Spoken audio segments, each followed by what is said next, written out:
Assalamualaikum warahmatullahi wabarakatuh. Ketemu lagi guys dengan saya.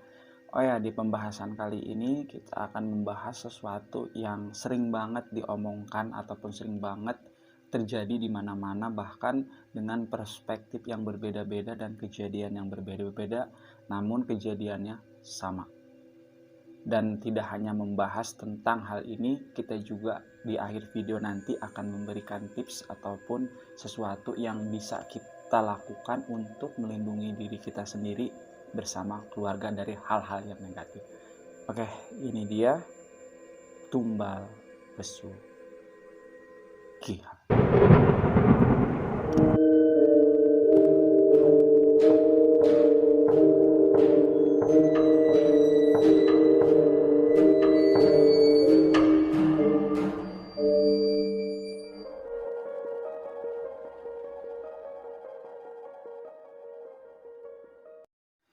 Oke guys, tumbal pesugihan. Apa itu tumbal? Dan kenapa sesuatu membutuhkan tumbal?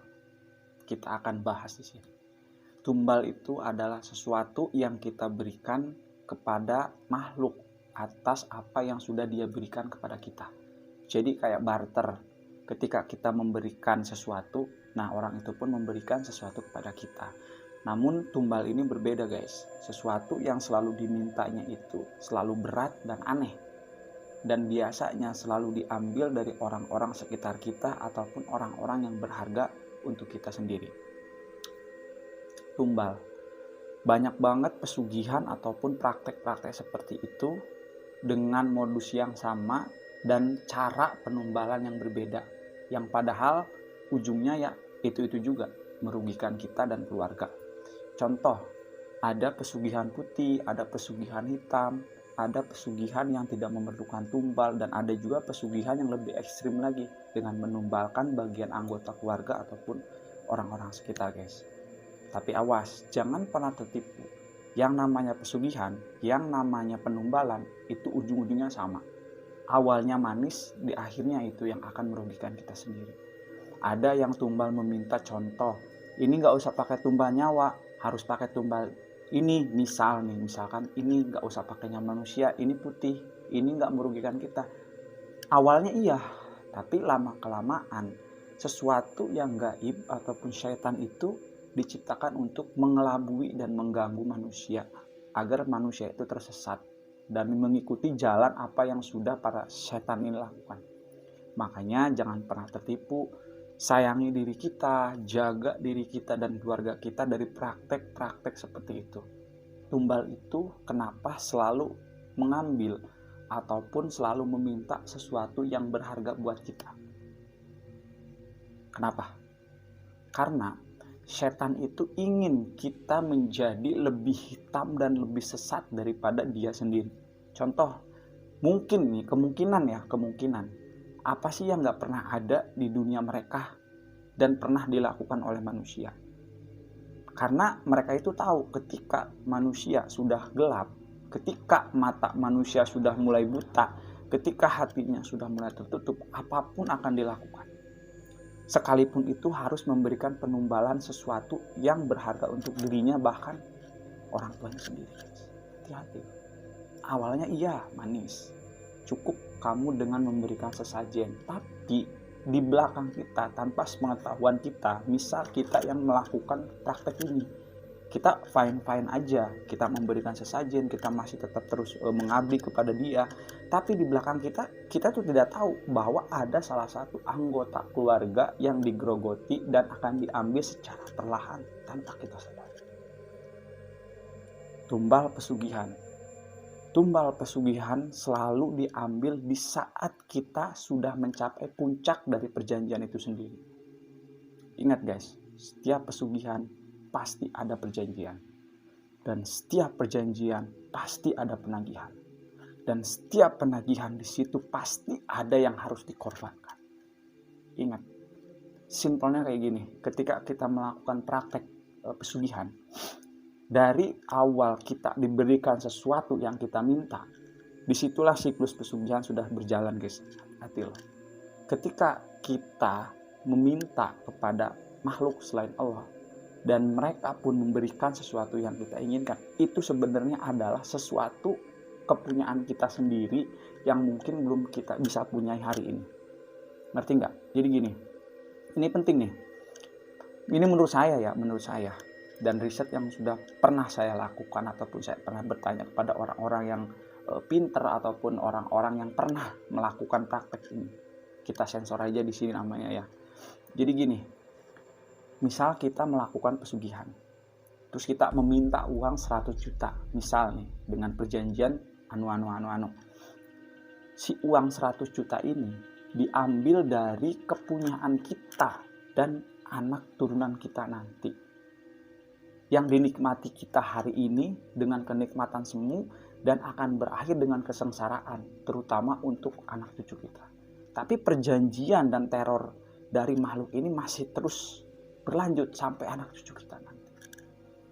Hati-hati guys. Jadi semua yang diberikan oleh mereka itu semuanya adalah semu, kepunyaan kita sendiri, tapi mereka bisa memberikannya dengan bayangan semu. Jadi hayalan guys, ngerti nggak? Maksudnya itu kayak kita dibuat yakin bahwa ini pemberian dia, yang padahal ini itu adalah milik kita sendiri. Itulah hebatnya para setan untuk menyesatkan manusia. Makanya buat kalian harus bener-bener banget, apalagi kayak di zaman sekarang. Oke lah, zaman sekarang udah gak penting banget gitu. Banyak orang yang gak percaya atau menganggapnya lelucon bahwa gaib itu seperti ini, yang padahal dunia gaib itu ada. Dan kita harus mengimani menurut keyakinan masing-masing. Itu guys, jadi kebanyakan orang menganggapnya lelucon. Tiba-tiba ada salah satu anggota kita yang melakukan praktek ini. Karena kita sudah teracuni oleh pikiran bahwa gaib itu tidak ada, buat apa sih? Sekarang udah zamannya internet, udah zamannya teknologi. Jadi mindset kita itu tidak akan memperdulikan apa yang dia lakukan. Nah, itu salah satu rencana setan agar manusia itu hilang rasa imannya kepada apa yang sudah Tuhannya perintahkan. Ya salah satunya itu mengimani hal-hal yang gaib. Karena Tuhan menciptakan kita itu tidak sendiri guys. Banyak banget di muka bumi ini ciptaan Tuhan yang memang harus kita yakini. Walaupun kita tidak percaya, tapi seenggaknya kita tuh harus meyakininya bahwa itu ada gitu. Saat kita akan memasuki lokasi tempat pesugihan itu, si kuncennya ini tuh selalu memperingatkan kita agar kita memikirkan baik-baik. Coba pikir matang-matang lagi Pak. Dari setiap masalah pasti ada jalannya. Itu yang akan dilakukan oleh mereka ataupun memperingatkan kita lah dari awal dulu sebelum kita memang yakin. Kenapa? Karena satu pesugihan itu tidak akan berjalan, tidak akan memulai pekerjaan mereka kalau di dalam diri kita masih ada iman kepada Tuhan kita masing-masing. Ingat guys, setan itu benar-benar ingin menyesatkan manusia. Sampai-sampai kita itu harus melupakan semua hal-hal yang penting, melupakan Tuhannya sendiri agar orang ini mau mengikuti dia dan dia bisa memberikan apa yang kita butuhkan. Gila banget emang. Cuman kadang orang-orang itu yang emang sudah benar-benar terbutakan matanya, benar-benar hatinya sudah batu, sudah bulat, itu tidak akan memikirkan ke situ guys. Oke, selanjutnya setelah kita tadi membahas apa itu pesugihan dan praktek pesugihan itu seperti apa, cara kerjanya seperti apa. Intinya semua itu merugikan kita ya guys, terutama keluarga-keluarga kita. Oke, selanjutnya adalah pembahasan tentang bagaimana sih kondisi seseorang yang akan dijadikan tumbal. Ataupun ciri-ciri orang yang sudah mulai diintai oleh para praktek ilmu hitam ini untuk dijadikan tumbal. Catat guys, ingat. Yang pertama, setiap orang yang akan dijadikan korban tumbal, setiap orang yang yang mungkin seperti sudah diintai lah. Yang pertama itu ciri-cirinya, dia tidak bisa tidur. Dan di saat tidur pun selalu merasa bahwa dirinya itu ada yang mengintai. Ingat, hati-hati nih. Siapa tahu nanti di keluarga kalian ada yang seperti itu ya. Coba nanti kalian hati-hati, tanya baik-baik. Siapa yang mengikuti, siapa yang mengintai. Jadi hatinya itu dibuat tidak tenang. Selalu panas dan selalu berteriak-teriak gak jelas. Jadi kayak takut banget gitu. Nah itu hati-hati guys. Jadi setelah dia takut ataupun setelah dia sering mengigau dan memang tidak bisa dibuat istirahat itu sengaja agar membuat pikirannya itu kacau dan akhirnya menjadi gila. Kenapa harus menjadi gila dulu? Nanti kalau setelah dia sudah menjadi kurang seperti itu, maka tidak akan ada kecurigaan di bagian keluarga ataupun warga sekitar bahwa si ini jadi tumbal. Hati-hati guys. Ciri-ciri yang kedua, orang yang sudah diintai ataupun akan dijadikan praktek penumbalan itu, dia selalu makan. Ingat guys, hati-hati nih. Intinya kita hati-hati, kita sama-sama menjaga. Jadi ketika orang itu memakan makanan yang memang tidak pernah biasanya dia makan, jadi nggak biasa gitu, kalau kebiasaan makannya itu bener-bener abnormal banget gitu, dan ini berlangsung 3-1 minggu memakan di luar batas porsinya dia gitu. Nah hati-hati guys, dan setelah itu akhirnya dia diambil.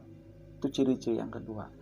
Ciri-ciri yang ketiga, ketika orang akan dijadikan korban penumbalan ini, dia tidak pernah mau pulang ataupun tidak pernah merasakan bahwa ini rumah saya.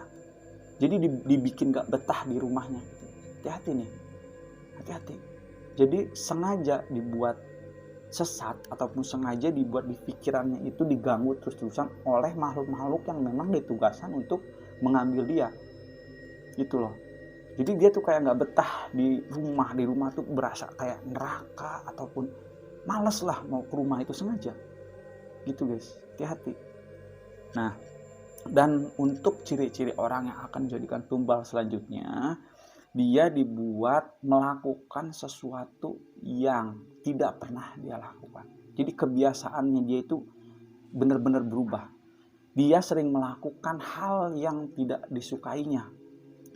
Hati-hati, perhatiin nih guys. Orang yang seperti itu kita harus coba ingatkan. Kita harus ajak dia kenapa gitu. Jadi sering banget ngelakuin hal yang memang sebenarnya dari awal dia ada gitu, tidak pernah dia sukai, dan tiba-tiba dia melakukan itu terus-terusan dan terus berulang. Itu dia ciri-ciri orang yang akan dijadikan korban penumbalan. Siapa tahu nanti ada di bagian kita ataupun di dekat kita ya. Coba kita perhatikan, kita peringati, dan semoga dengan tontonan ini pun kita bisa membawa manfaat dan saling mengingatkan. Selanjutnya setelah kita tadi membahas tentang bagaimana itu pesugihan, cara kerjanya, terus kita juga memberikan ciri-ciri orang yang akan dijadikan tumbal oleh praktek ilmu hitam ini, kita akan berbagi sedikit cara ataupun tips bagaimana sih untuk supaya kita terhindar dari orang-orang yang melakukan praktek seperti itu. Perhatikan ya guys ya, catat. Yang pertama, simple kok, gampang ketika kita ingin terhindar dari incaran ataupun intaian orang-orang yang melakukan praktek ilmu hitam. Yang pertama sudah jelas, minta perlindungan kepada Tuhan menurut keyakinan masing-masing. Karena sebaik-baiknya penjaga dan sebaik-baiknya perlindungan itu adalah Tuhan yang Maha Kuasa, Allah Subhanahu wa Ta'ala. Yang kedua, ketika kita datang ke tempat yang memang di tempat itu dirumorkan atau bahkan setelah kita datang ke tempat itu kita merasakan hal yang berbeda. Kok kayak gini? Itu pasti guys. Ketika kita datang ke suatu lokasi yang memang di situ ada pelaku pesugihan, kita tuh ada rasa yang berbeda. Kita tuh udah ngerasa kayak aneh. Nah, jangan pernah menerima sesuatu yang diberikan di tempat itu dengan tangan kanan. Ngerti kan maksudnya?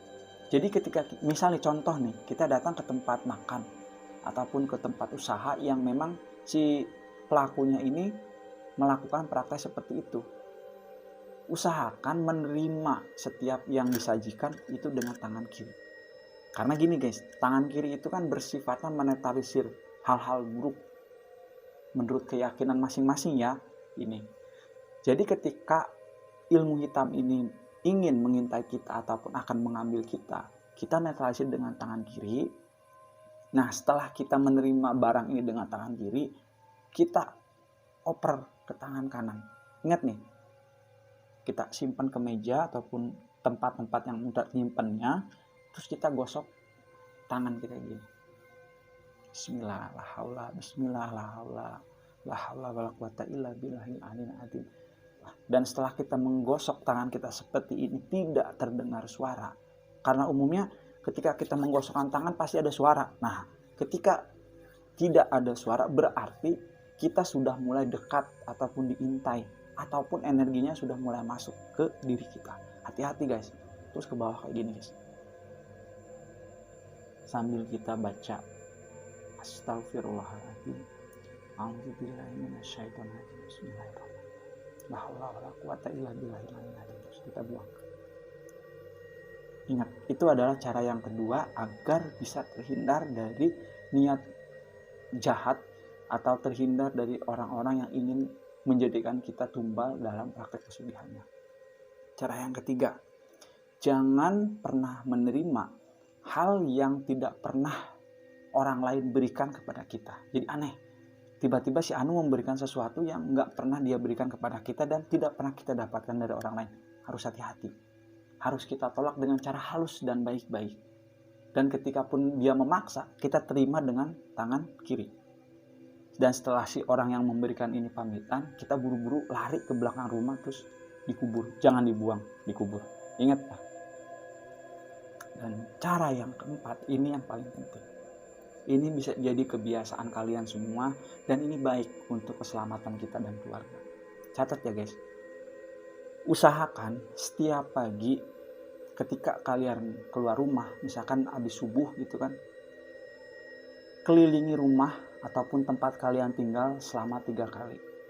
Misalkan kita keluar dari rumah depan nih, dari pintu depan, kita ke sebelah kiri dulu nih, kita ke sebelah kiri dulu sambil membaca ta'awudz 3 kali, bismillah di putaran kedua 3 kali, dan la ilaha illa anta subhanaka inni kuntu minadz dzalimin. Itu di putaran ketiga selama 3 kali menurut kepercayaan kalian masing-masing. Karena pada intinya setiap bacaan itu memacu kepada kita meminta perlindungan kepada Yang Maha Kuasa gitu guys. Dan cara yang kedua, setelah memasuki waktu maghrib, usahakan kita keluar di rumah tapi lewat jalur yang berbeda. Misalkan pagi ini kita lewat kiri. Nah, pas maghrib itu kita coba puterinya dari kanan. Sama, bacaannya sama 3 kali. Terus kita masuk ke rumah. Dan yang ketiga, setelah kita mau tidur atau istirahat, usahakan keluar dari pintu belakang rumah. Ingat ya, ingat nih, keluar dari pintu belakang rumah, 3 langkah dari pintu. Terus 1, 2, 3. Kita membaca ta'awudz 3 kali, bismillah 1 kali, ayat kursi 1 kali. Ingat ya, masuk ke rumah, tutup pintu, kunci, istirahat. Insya Allah kita akan terhindar dari niat-niat orang yang ingin mencelakai ataupun bahkan menjadikan salah satu anggota keluarga kita praktek pesugihannya. Nah itu guys. Oke, semoga di pembahasan kali ini bisa membawa manfaat untuk kita semua dan terutama bagi diri saya sendiri. Kita harus hati-hati dengan segala hal yang tidak pernah terjadi ataupun tidak mungkin terjadi, karena sesuatu yang akan terjadi itu selalu di luar nalar dan perhitungan kita. Makanya kita harus hati-hati. Buat kalian yang suka sama video-video kita, jangan lupa like, share, komen, subscribe juga agar channel ini makin berkembang dan makin bisa memberi manfaat yang lebih banyak untuk kalian semua. Oke, untuk pembahasan selanjutnya, kalau misalkan ada masukan Bang, bahas apa nih, tentang apa dan solusinya seperti apa, kalian komen aja di bawah. Insya Allah nanti kita akan bahas. Selamat berjumpa kembali di video-video kita selanjutnya. Sehat-sehat buat kalian semua. Terima kasih buat dukungannya selama ini. Assalamualaikum warahmatullahi wabarakatuh.